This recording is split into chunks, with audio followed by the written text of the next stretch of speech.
close till I get up. Time is barely on our side. I don't wanna waste what's left. Hello everyone, welcome to the class guys. आज हम लोग start करने वाले हैं class 10th का arithmetic progression में sum of n terms of NAP का कुछ और क्वेश्चंस, राइट। मोर प्रॉब्लम्स हम लोग सॉल्व करेंगे, some more problems on the sum of n terms of NAP। तो हम लोग अभी तक AP के जितनी भी चीज़ों को पढ़ा है उसको थोड़ा सा देख लेते हैं, राइट, और फिर हम लोग उसके आगे की चीज़ें डिस्कस करना स्टार्ट करेंगे। हम लोगों ने देखा कि AP एक ऐसा प्रोग्रेशन होता है। प्रोग्रेशन क्या होता है? प्रोग्रेशन हर एक वो सीक्वेंस होता है जिसके nth टर्म्स को आप किसी मैथमेटिकल फॉर्मूला से लिख सको, राइट। और अर्थमेटिक प्रोग्रेशन एक ऐसा प्रोग्रेशन होता है जिसमें कि हर एक नंबर, हर दो कॉन्जिक्यूटिव नंबर का डिफरेंस जो होता है वो सेम होता है, राइट।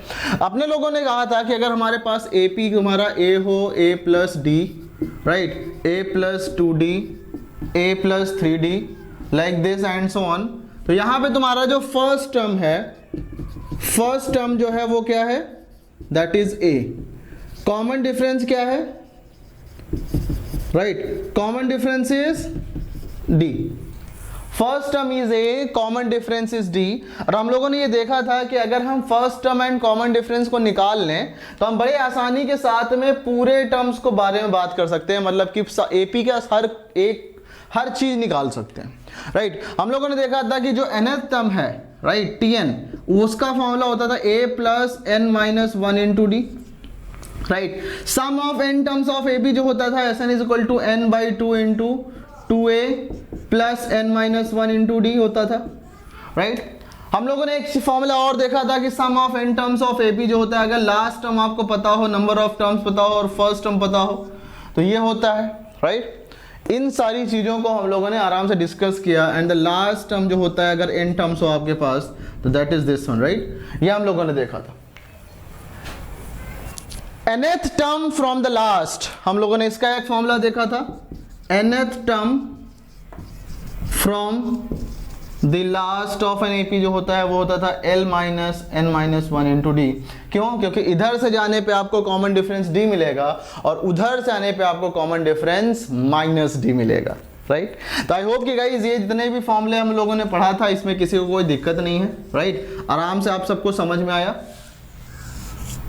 राइट। और आज का जो क्वेश्चन, आज का जो क्लास है वो हमारा इसी पर है कि इसके आगे हम लोग कुछ और क्वेश्चन सॉल्व करेंगे, right. So let's start solving the questions. अपने लोग इसको इरेज करते हैं, चलो।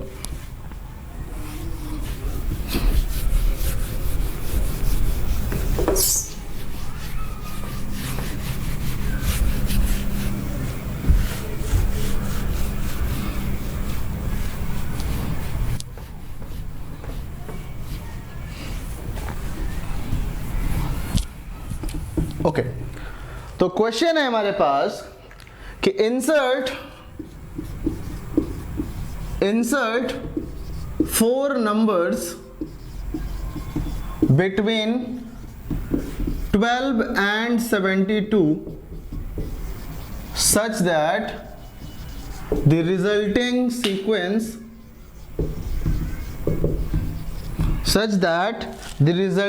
sequence is an AP, right. ये चीज हमको करना है। क्या करना है? इंसर्ट 4 नंबर्स, 4 नंबर इंसर्ट करने हैं किसके बीच में? 12 and 72, राइट। हमारे पास 2 नंबर हैं, एक है 12 और दूसरा है 72। इन दोनों के बीच में 4 नंबर ऐसे इंसर्ट करने हैं जिसका कि रिजल्टिंग सीक्वेंस जो हो वो क्या हो? AP में हो। तो रिजल्टिंग सीक्वेंस हम लोग ऐसे कर सकते हैं कि अगर मान लो ये तुम्हारा x1 है, ये x2 है, ये x3 है, ये x4 है। इस तरह से हमको 4 नंबर, हमने मान लिया कि वो 4 number x1, x2, x3, x4 है। तो 12 ये तुम्हारा जो होगा वो किस में आएगा? वो होगा AP में, right. 12 x1, x2, x3, x4, 72 is in AP। अब यहां पे हमको क्या नहीं पता है? फर्स्ट टर्म पता है, कॉमन डिफरेंस नहीं पता, हमें लास्ट टर्म पता है, right. Total number of terms कितने हैं? देखो गाइस, यहाँ पे n की वैल्यू है 6, राइट। Tn की वैल्यू कितनी है? 72। ए की वैल्यू कितनी है 12, डी की वैल्यू हमें नहीं पता, राइट। Tn मतलब होता है तुम्हारा a plus n minus 1 into d बराबर 72, a की वैल्यू है 12, n की वैल्यू है 6 minus 1 into d is equal to 72।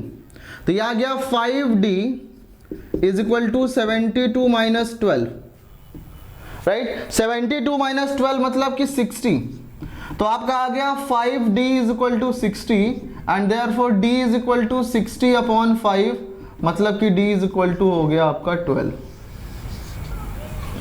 Right. d की वैल्यू आ गई 12, common difference is 12, right.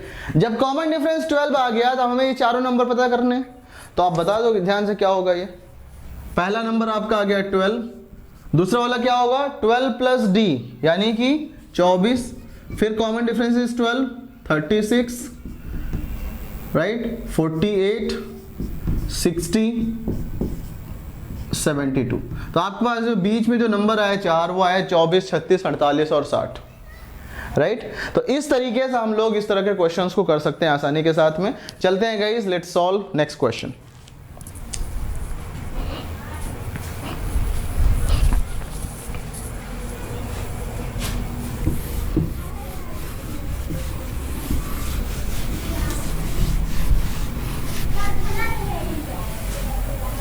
Okay,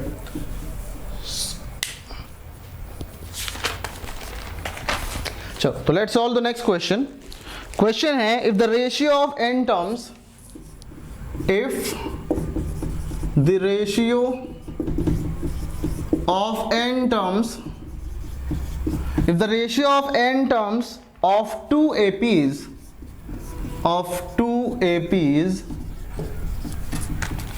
is 3n plus 8 is to 7n plus 15, right, 7n plus 15 first of, then the ratio of 12th term is, then the ratio of 12th term is, right. दो AP हैं, उन दोनों AP के n terms का सम आपको ये given है, right. और इस तरह का क्वेश्चन ये बहुत ही कॉमन होता है, राइट। तो अपने लोग कैसे करेंगे कि मान लो मैं बोलूं ये तुम्हारा AP1 है और ये तुम्हारा AP2 है, AP1 एंड AP2। इस AP का फर्स्ट टर्म A है, A1 है and common difference is D1। इस AP का first term is A2 and common difference is D2। तो यहां पे जो गिवन है इसका सम ऑफ n टर्म्स जो है SN1 कितना हो जाएगा, राइट। हम इसको वहां पे S1n कर देते हैं, ये जाएगा n/2 into 2A1 plus n-1 into D1, right. यहाँ पे A1 D1 हो गया S। और सिमिलरली जो दूसरा AP है उसका जो n टर्म्स का सम होगा कितना होगा, n/2 into 2A2 plus n-1 into D2, right. अब यहाँ पे गिवन क्या है, अकॉर्डिंग टू क्वेश्चन इन दोनों सम ऑफ n टर्म्स का रेशियो जो है आपको गिवन है। मैं यहाँ पे सिंपल लिखूंगा according to question, right, S1n upon S2n is equal to 3n plus 8 upon 7n plus 15, 7n plus 15, right. ये चीज समझ में आया। तो ये कितना आएगा S1n, मतलब यहाँ पे आया तुम्हारा n/2 2A1 plus n-1 into D1 upon n/2 into 2A2 plus n-1 into D2 is equal to 3n plus 8 upon 7n plus 15, 7n plus 15, right. अब हमने पास n/2 से ये n/2 कैंसिल आउट हुआ, right.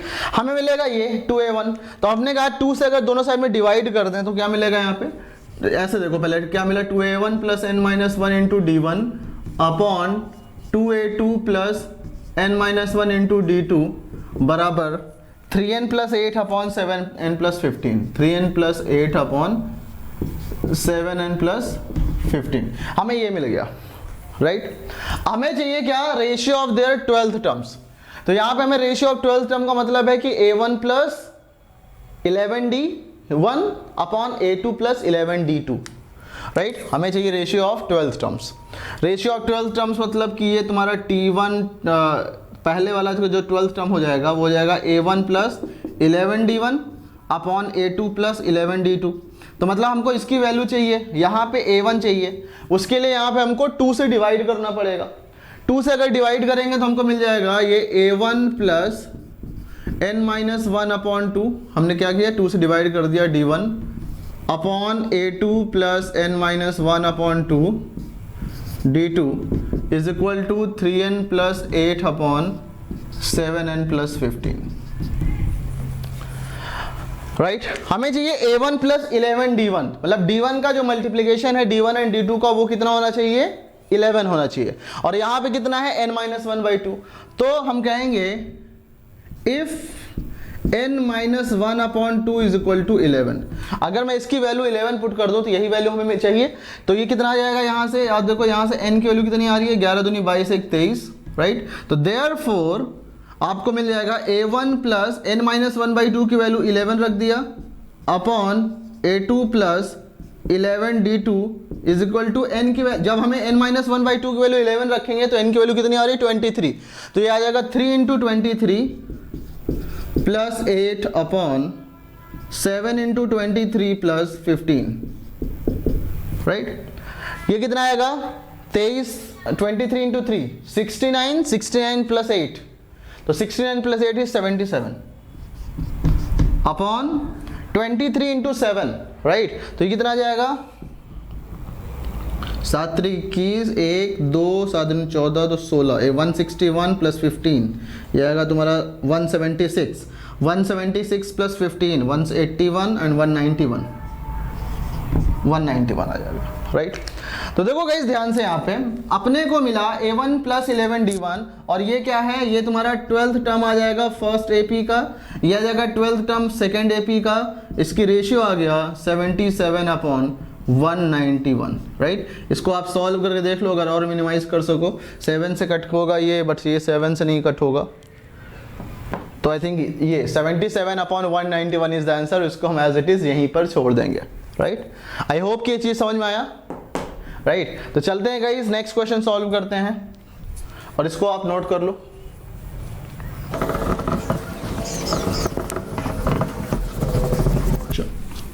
Let's move to next question now.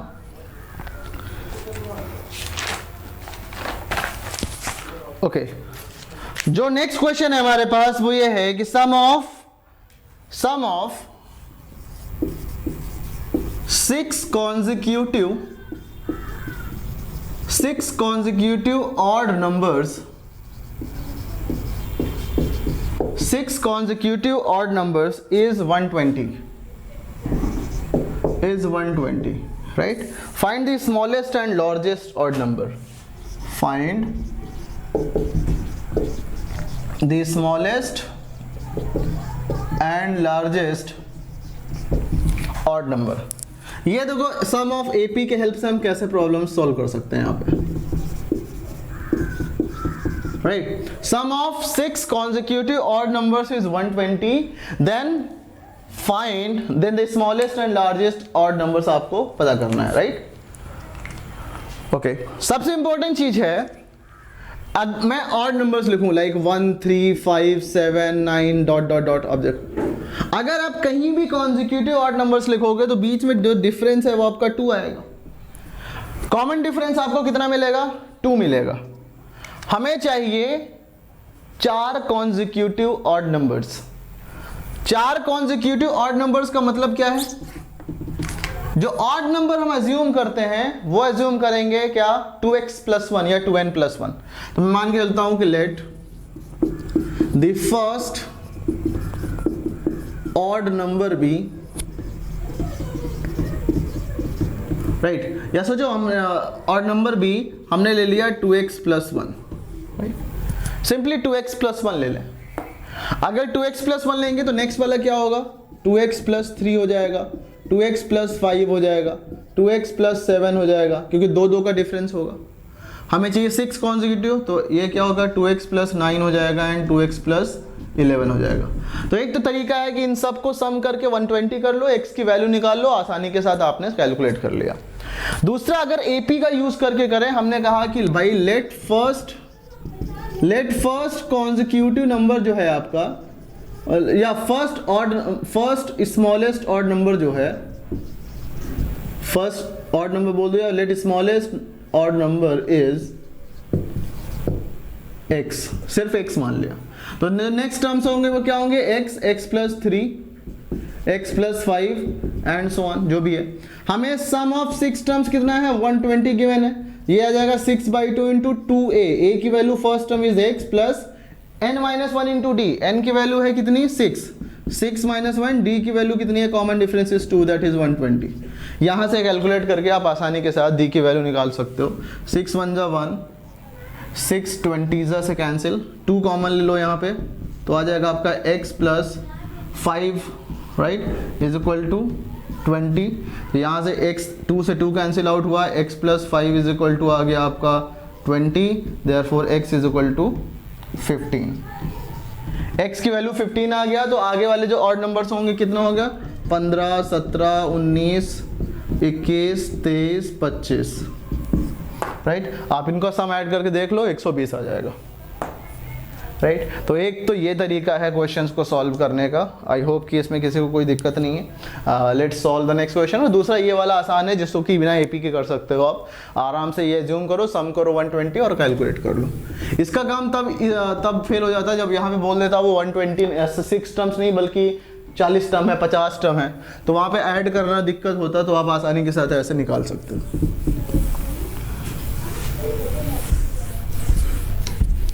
Okay चलो next question हमारे पास आएगा।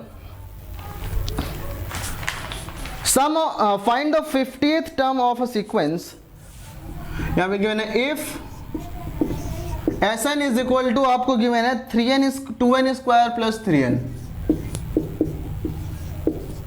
If Sn is equal to 2n square plus 3n, then आपको निकालना है 50th term of the sequence. Then find T50। Okay, तो हमें गिवन है sum of n terms is 2n square plus 3n। आपको बताना है 50वां टर्म कौन सा है। इस तरह क्वेश्चन बहुत आसान होता है। कैसे करेंगे देखो ध्यान से। Sn हमें गिवन है राइट, Sn हमें गिवन है, तो हम लोग कैसे करेंगे। यहां पे देखो, हमने कहा कि अगर मैं n की वैल्यू 1 पुट कर दूं, अगर मैं n की वैल्यू यहाँ पे 1 पुट कर दूं, तो मुझे मिल जाएगा S1 हो जाएगा 2 इंटू 1 स्क्वायर प्लस 3 इंटू 1, मतलब कि 2 प्लस 3 5। और S1 होगा क्या, S1 का मतलब एक टर्म का सम, एक टर्म का सम मतलब पहला ही टर्म राइट। तो जो पहला टर्म है वो आ गया तुम्हारा 5 राइट। अगर n की वैल्यू हम 2 पुट कर दें तो हमें मिल जाएगा S2 हो जाएगा 2 इंटू 2 स्क्वायर प्लस 3 इंटू 2, मतलब कि 8 प्लस 6 14। और ये वैल्यू 14 किसकी है, दो टर्म्स का सम, मतलब कि A1 plus A2 is equal to 14। दो टर्म्स का सम है बट दो इनिशियल टर्म्स का सम ऑफ 2 टर्म्स आ गया 14 हमारे पास। First term is 5, first 2 terms का sum is 14, A1 plus A2। तो यहां से अपन को आराम से मिल जाएगा कि फर्स्ट टर्म इज A1, तो A2 की वैल्यू कितनी हो जाएगी 14 माइनस A1, मतलब कि 14 माइनस 5 मतलब कि 9। तो ये बड़ी आसानी के साथ आ गया अपने पास। First term is 5, second term is 9, third term भी अगर निकालना चाहो यहाँ से S3 की वैल्यू कितनी होगी 2 इंटू 3 स्क्वायर प्लस 3 इंटू 3। तो यहाँ से कितना आ जाएगा ये 3 स्क्वायर 9 2 18 प्लस 9 27 राइट। तो आपका आया A1 plus A2 plus A3 is equal to 27 right. तो A1 प्लस A2 की वैल्यू है 14 plus A3 is equal to 27। यहाँ से A3 की वैल्यू आ गई 27 माइनस 14 मतलब कि 13 राइट। तो तीसरा टर्म जो आ गया वो कितना आ गया 13। तो देखो गाइस यहाँ पे AP में आपका जो आएगा फर्स्ट टर्म इज 5 एंड जो कॉमन डिफरेंस मिलेगा, 9 माइनस 5 4 या 13 माइनस 9 4, आपका common difference will be 4, right. a is equal to 5, common difference is equal to 4, हमें चाहिए t50। बहुत आसानी के साथ सिंपल फॉर्मूला पुट करेंगे, like t50 is equal to a plus 50 minus 1 into d. a की वैल्यू है आपका 5 प्लस 49 इंटू डी की वैल्यू 4, तो 5 plus 196, that is 201 is the answer, right. 201 आ जाएगा आपका 50th टर्म। आई होप कि ये चीज क्लियर है सबको। चलते हैं नेक्स्ट क्वेश्चन की तरफ।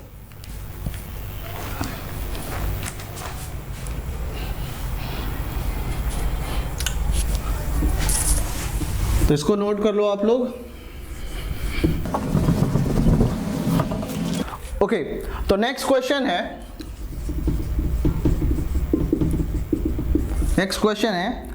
the sum of n and n minus 1 terms, the sum of n and n minus 1 terms of an AP is 441 and 356 respectively. 356 respectively.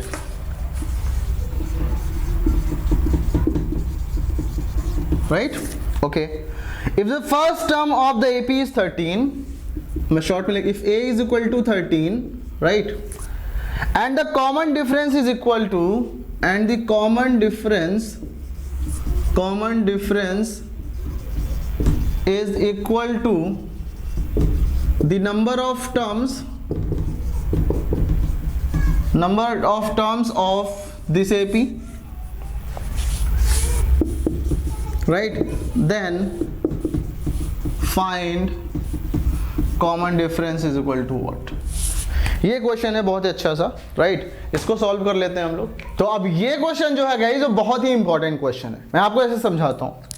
इस तरह क्वेश्चंस करने का सिंपल तरीका क्या है कि अगर आप नॉर्मल तरीके में जाओगे, मैं बताता हूँ, देखो ध्यान से। गिवन क्या है? a की वैल्यू 13 गिवन है, कॉमन डिफरेंस की वैल्यू नंबर ऑफ टर्म्स के बराबर गिवन है, तो मतलब d की वैल्यू n हो जाएगा। Sn की वैल्यू आपको गिवन है कितना? 441। तो अगर यहाँ पे आप n/2 into 2a plus n minus 1 into d करके करोगे, राइट। एक तो तरीका ये है, n/2 into 2a plus n minus 1 into d की वैल्यू कितनी आएगी? n is equal to 441, right. एक तो तरीका ये है कि यहाँ पे d की वैल्यू n पुट कर दिया, a की वैल्यू जो है गिवन है तुम्हें 13 पुट कर दोगे, राइट। बट अगर इसको सॉल्व करेंगे, n से मल्टीप्लाई करो तो n का एक क्यूबिक इक्वेशन बन जाएगा, और क्यूबिक इक्वेशन हमेशा से टफ होता है सॉल्व करना। टफ नहीं होता है मतलब कि कंपैरेटिवली आपको जितने आसानी से क्वाड्रेटिक सॉल्व कर सकते हो उतना तो नहीं होता। हिट एंड ट्रायल लगाते हो, और हिट एंड ट्रायल अगर फेल हो गया तब तो फिर बहुत दिक्कत हो जाती है। तो अपन लोग क्या करेंगे, कुछ और अल्टरनेटिव सोचते हैं। एक तो तरीका ये है, इसको आप इक्वेशन बना के सॉल्व कर लेना, अगर इनकी वैल्यू इजीली मिल गए तो ठीक है। अदरवाइज कुछ दूसरे तरीके से सोचते हैं। एक बड़ा ही सिंपल सी चीज है कि मान लो, चलो मैं अगर तुमसे ये बोलूं कि मान लो सम ऑफ 2 टर्म्स है, तो वो कितना होगा? a1 plus a2, right. और सम ऑफ 3 टर्म्स कितना होगा?